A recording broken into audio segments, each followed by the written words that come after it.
Assalamualaikum warahmatullahi wabarakatuh. Waalaikumsalam. Sobat Obsesi, bersua kembali dalam program Obsesi Seru dengan moto dari Padang untuk Indonesia. Pada kesempatan ini, kami menghadirkan tokoh hebat dan inspiratif dari Universitas Negeri Padang, yakni Dr. Yulkifli SPDMC, Dekan FMIPA Universitas Negeri Padang. Selamat siang, Pak Yul. Selamat siang, Prof. Terima kasih sudah diundang Di program Obsesi Seru ini ya. Sudah datang dari studio ini. Pertama ingin tahu, Pak Dr. Yulkifli SPDMC rasanya dosen paling muda ya di antara dekan paling muda ya di antara dekan-dekan pada periode ini.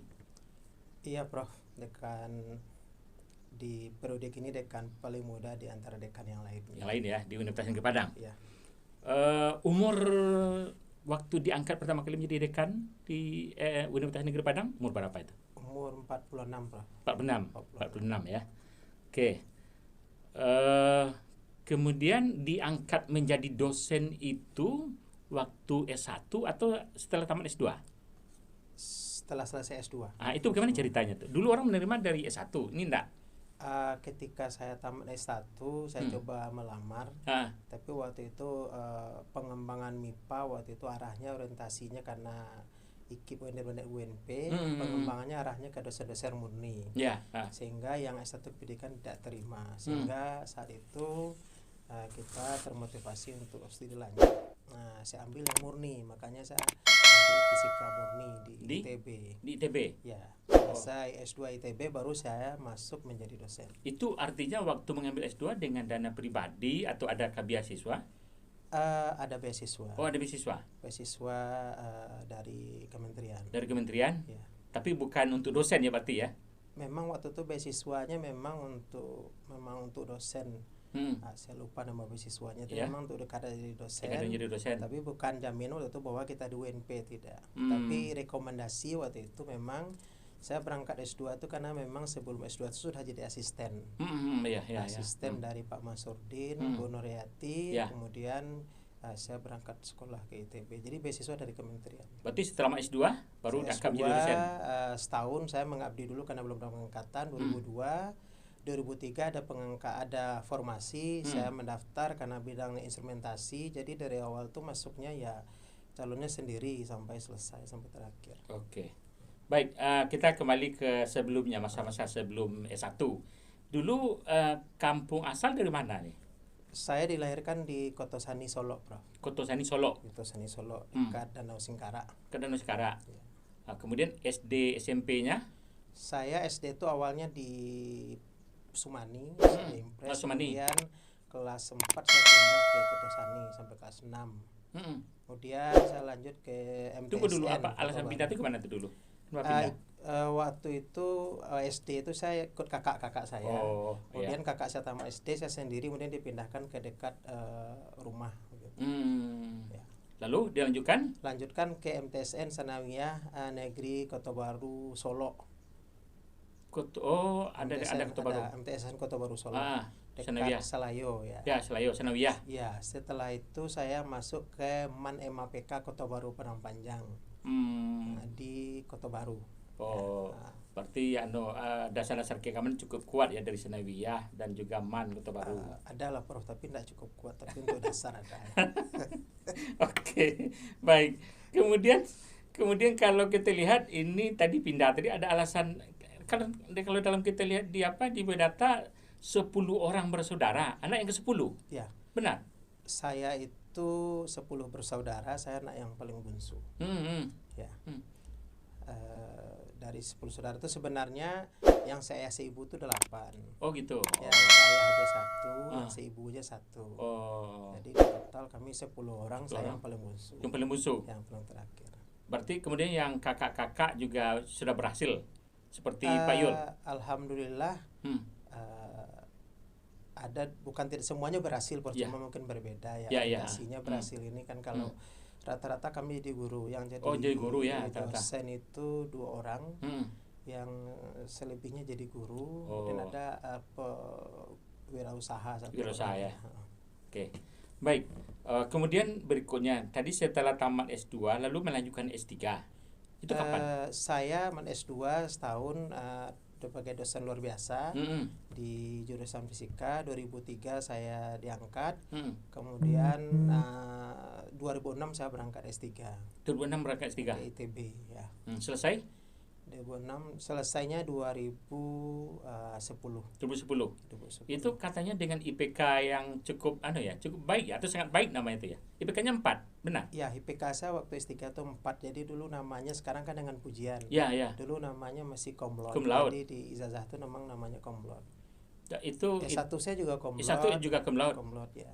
S2 di ITB, S3 juga di ITB. Ya.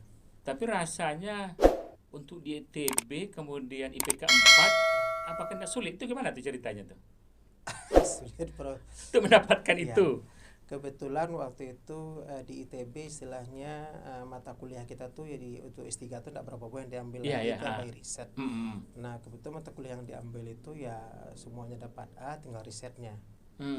Sebenarnya saya 3 tahun udah selesai waktu itu, cuma kan ada program sandwich ke Praha, ke Czech Technical University di Praha itu, makanya saya pending 1 semester. Kemudian kita juga promotor saya mau pengukuhan guru besar, kemudian saya bantu bersama-sama dengan kawan-kawan selesai guru besar, kemudian saya selesai. Jadi hitungannya ya 4 tahun, Prof. 4 tahun ya. 4 tahun. Ya, dengan IPK 4 itu kan di ITB lagi gitu ya. Berarti tentu ada kelebihan juga berarti. Oke, kalau kita lihat itu suka dukanya waktu kuliah itu ada atau memang sangat lancar saja waktu di S1 misalnya? Luar biasa, Bro. Saya di S1 itu saya karena anak 10 dari 10 saudara, karena memang orang tuanya juga ekonominya pas-pasan. Bapak saya tukang pangkas. Bapak tukang pangkas. Kemudian saya kelas 2 di MAN itu, MAN Kota Baru, meninggal dunia. Kemudian waktu di MAN meninggal dunia. Kemudian waktu saya mau kuliah biayanya nggak ada, akhirnya saya melihat datang ke Masjid Al-Azhar, waktu Masjid Al-Azhar lama. Al-Azhar di UNP, Padang. Ya, UNP ya, di Padang. Terus momen dicari guru mengaji.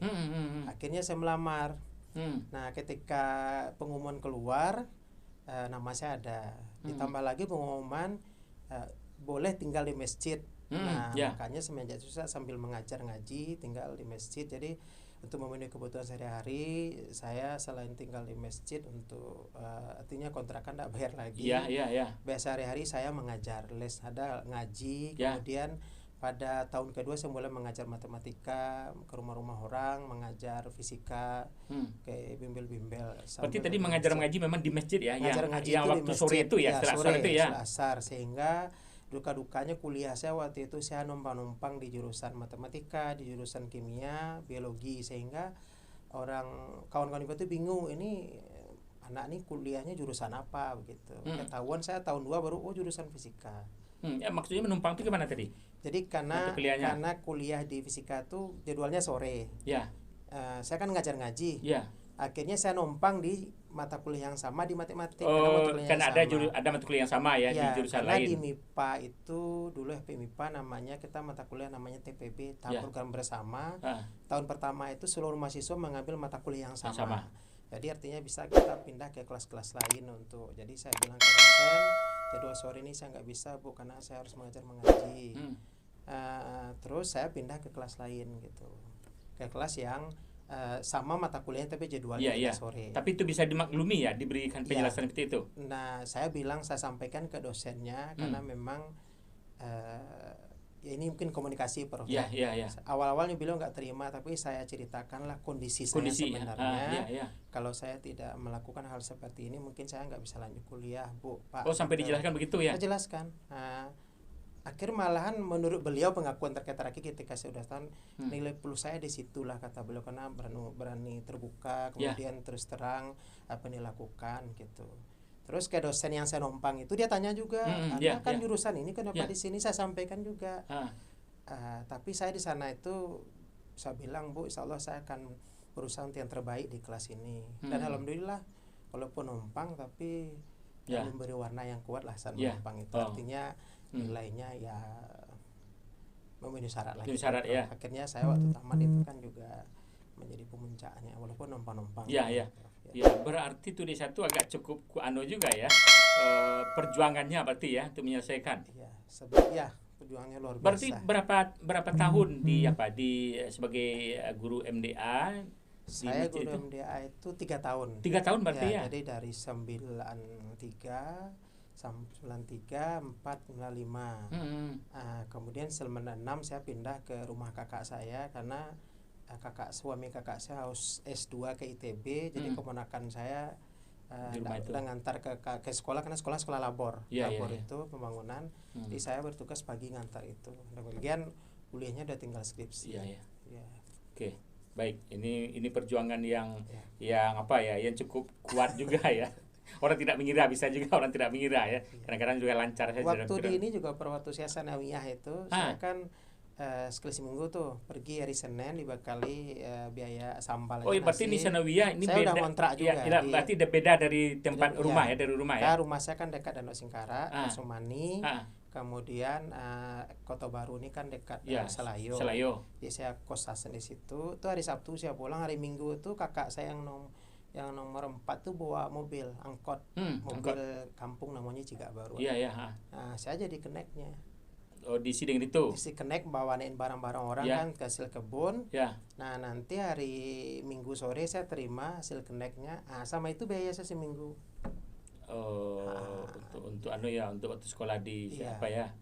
Tapi kalau Diman tadi sudah cukup ekonomi dekat. Tadi enggak juga Diman tadi itu gini Prof, Diman itu saya tinggal di rumah orang yang punya usaha jual sayur. Jadi di malam itu dia ngikat sayur, seledri, bawang perai. Itu saya ikut ngikatnya malam-malam itu. Kalau saya nggak ada kegiatan permuka atau organisasi ikat, terus makan malam ya udah dikasih gitu. Nah kalau siangnya biasanya saya 5 menit sebelum orang istirahat keluar main, saya lari ke kafe. Karena itu saya membantu nyiapin lontong orang yang ini saya susun. Itu yang di mana tuh? Yang Diman itu. Diman. Kemudian ketika orang keluar main, saya menghidangkan lontong-lontong untuk murid-murid itu. Dan guru saya sudah tahu kenapa saya duluan keluar, karena dia sudah tahu. Bu, saya nanti ini udah tahu dia. Terus nanti masuk saya juga telat dekat 5 menit, Prof, karena saya harus merapikan dulu sisa-sisa makanan lontong yang yang dimakan murid itu. Kemudian saya masuk ke kelas, tapi gurunya nggak pernah marah. Pertama karena memang komunikasi tadi saya bilang saya harus lakukan ini Bu gitu kan untuk biaya sehari-hari saya. Kemudian yang saya jaga dengan beliau itu saya tidak boleh mengecewakan guru saya gitu. Jadi kalau dia ngasih ujian, saya itu mungkin rahmat dari Allah juga Prof. Saya tidak mengecewakan beliau dengan nilai begitu. Nah terus ketika saya mau belajar, saya suka pinjam buku guru itu. Karena saya nggak punya buku, karena nggak mau juga. Karena buku ini mau saya kembalikan ke gurunya. Kuliah pun saya begitu ke dosen. Saya pinjam, saya belajar dulu. Artinya saya sudah belajar sebelum teman-teman mempelajari. Nah, jadi ya saya coba mengambil hikmah dari kekurangan keterbatasan itu, Prof. Ya kadang-kadang saya pernah dapat pengalaman ya Prof, saya dosennya masih ada sekarang itu, gurunya juga, kalau gurunya sudah meninggal, guru biologi saya itu nama Bu Serli di Man maksudnya. Di kuliah namanya bapak saya Pak dosennya Pak Maharizal. Saya pernah membantu beliau di mata kuliah inti namanya fisika inti. Kemudian mohon maaf Pak Maharizal nanti kalau ketahuan, ternyata dalam buku beliau itu ada soal ujian. Saya nggak tahu itu soal ujian kan, tapi karena saya suka membaca bahasa aja, ketika ujian ternyata soal itu keluar banyak. Jadi saya memang sudah belajar juga, jadi saya ini, jadi pengalaman maksud saya apakah itu rahmat atau gimana, jelas karena meminjam buku beliau itu, buku beliau pensiun nih Pak, terus Marisal MSI, masih saya ambil beliau, saya dapat itu. Beliau, saya nggak tahu pas sengaja beliau tuh, padahal beliau tahu saya ngambil mata kuliah itu. Saya tahu apakah itu rahmat waktu itu saya dapat buku beliau. Tapi konsepnya pada waktu itu saya kan nggak bisa beli buku. Saya biasanya meminjam buku teman saya atau dosen saya sebelum perkuliahan dimulai. Waktu kuliah juga kuliah gitu seperti itu. Nah ketika kuliah Prof, saya ketika mencatat itu saya nggak bisa beli buku. Ya pergi ke fotokopi. Dulu kan ada bekas skripsi orang Prof yang udah bekas-bekas. Di belakangnya itu kan kosong. Itu saya jilid. Karena betulan saya suka membantu orang jadi fotokopi, tahu cara menjilidnya, saya jilid. Di balik itulah catatan saya Prof. Catatan untuk digunakan sebagai catatan kuliah. Tidak dibeli buku. Enggak, karena ya saya pikir waktu itu ngapain sih beli buku, ini kan masih ada bisa dipakai di belakangnya. Nah, Okay. itu yang saya manfaatkan. Kemudian tadi waktu di Man Kota Baru tadi itu bagaimana bisa diberikan kesempatan oleh pedagang lontong tadi untuk membantu tadi itu, bagaimana ceritanya kok bisa? Ya cerita komunikasi tadi gitu, Prof. Saya bilang kondisi saya seperti ini, saya ingin sekolah gitu ya, tapi mungkin karena jiwanya entrepreneur juga, saya memang dari kecil itu kadang kalau enggak kakak saya, mak saya bikinin jualan itu, saya bikin sendiri sesuai kemampuan saya. Saya jual kalau bulan puasa atau sore-sore saya jualan air cendol itu, dikasih tahu kakak saya cara bikinnya. Kemudian besoknya saya lihat, oh gitu bikinnya, saya aduk sesuai ya, kasih air kasih gula kan gampang. Jadi udah biasa. Jadi awalnya saya bantu ibu yang di kafe itu aja awalnya. Saya bantu gitu. Terus akhirnya Teh bisa nggak ini bantu, iya nggak apa-apa. Ya akhirnya belum merasa terbantu, dan pulangnya kadang kita dikasih, yang jelas di hari siang itu sudah dapat. Kemudian pagi saya biasanya kan PKS, patroli keamanan sekolah, saya datang pagi itu. Biasanya saya udah ke kafe itu dulu, setidaknya saya sudah bisa sarapan pagi dulu. Kemudian saya bantu nyiapin kue nyusun. Kemudian nanti 5 menit sebelum keluar main saya keluar juga, kemudian nyusun mantul lagi. Nah pulang kadang-kadang kita dikasih juga uang jajan, kadang-kadang dibungkusin itu apa yang bisa dimakan kan. Nah sama itulah. Ibu itu sekarang masih jualan udah selesai. Saya pulang S2 saya coba cari beliau, kemudian udah kesakitan. Tapi saya ingat wajah beliau karena memang itu ketika saya sanawiyah juga gitu sebenarnya, proses tinggal ada ruang petak ruko itu saya kos sama teman-teman saya 3 orang. Sebelahnya itu tukang sate. Tukang sate itu, sehingga saya sampai sekarang bisa bikin ketupat itu. Ya, sekarang di warung saya kan juga pernah bikin ketupat itu. Jadi pengalaman di situ lah. Jadi karena sering bikin itu ya, kadang-kadang kuah satenya ada itu ya pokoknya begitu adanya ya. Iya. Hobi aja. Ya hobi. Pokoknya luar biasa lah perjuangan hidup. Oke, berikutnya ini keahlian. Kalau tadi saya waktu di S3 ini kan keahlian ini kan fisika instrumentasi ya. Itu apa maksudnya tuh? Keahlian itu. Fisika itu kan banyak produk bidangnya, ada teori, ada kebumian, ada tentang instrumentasi. Jadi instrumentasi ini adalah bidang fisika yang mengkaji tentang instrumennya, alat-alat ukur. Alat ukur arus, alat ukur cahaya, alat ukur kecepatan, terkait dengan instrumen-instrumen yang digunakan untuk pengukuran arus, ketegangan gitu atau daya. Nah, jadi bidang instrumentasinya bidang itu. Nah, terakhir saya bidangnya itu ke sensor, Bro.